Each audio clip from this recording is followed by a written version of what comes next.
Hi, I'm attorney J.J. Childers, Director of Advanced Planning for Chandler Advisors and Special Advisor to the Wealthy Physician. In this video, I'm going to talk with you about something that most people just don't want to talk about: death. Well, as a doctor, you may be a bit more comfortable talking about death than are most people, but my guess is that you don't really feel all that comfortable when it comes to talking about your own. I completely understand. Nobody wants to think about that. Unfortunately, unless you doctors come up with a solution, the harsh reality is that we're all going to die. Now, you may be thinking right now that this is not necessarily the most motivational video that you've ever watched. Well, let's change the tone. Rather than talking about death, let's talk about what you need to do to plan for that eventuality and how you can ensure that your hard-earned assets are distributed in the manner in which you want them to be distributed. Well, that happens through the process of estate planning. Now, when most people think about the concept of estate planning, they mistakenly believe that this is something reserved just for the truly wealthy. Well, as a wealthy physician, you know that it's something that applies directly to you in your particular circumstances. You're working hard to continually build your overall estate and doing what you can to ensure that it increases in value. Well, as part of that process, you've got to address the threats that you face in successfully doing so. Now, one of the biggest destroyers of wealth when passing assets from one generation on to the next is the process of probate. For those who fail to adequately plan their estates, it's something that can eat up a huge chunk of everything that you've spent your entire lifetime and career accumulating. It's something that needs to be avoided if at all possible. But this kind of begs the question, what is probate? Well, my simple answer is that probate is a process set up by the government.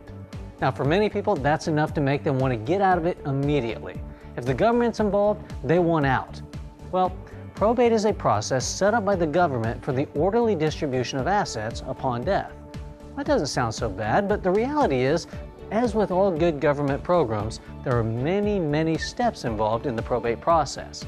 Anytime we have many steps involved, that means that there's a lot of time and a lot of money involved as well. Now, one of the best ways that you can go about avoiding the probate process and ensuring that your assets pass outside of the process is through the implementation of a properly structured estate plan through the use of a revocable living trust. Now, you've probably heard about a living trust, but you may not be overly familiar with exactly how it works.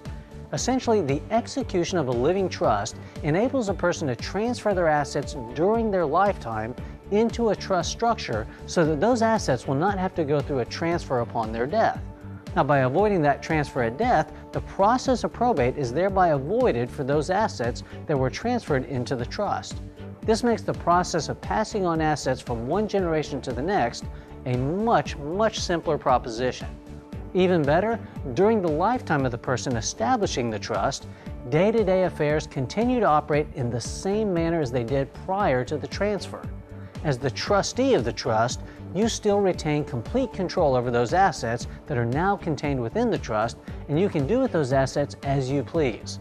Utilizing the trust does not cause any sort of undue hardship or burden or have to go through some bureaucracy. What it does accomplish is the avoidance of probate and the fees that are incurred as part of that probate process. As a wealthy physician, you've worked hard to build an estate. For those aspiring to become wealthy physicians, you're on your way to building a sizable estate as well. Now, no matter where you are in your medical career, you absolutely must consider setting up a revocable living trust for yourself and for your family. Don't make the mistake of putting things off until it's too late. Do what it takes to find out how a revocable living trust can be implemented as part of your overall wealth plan. I promise you, you'll be glad you did.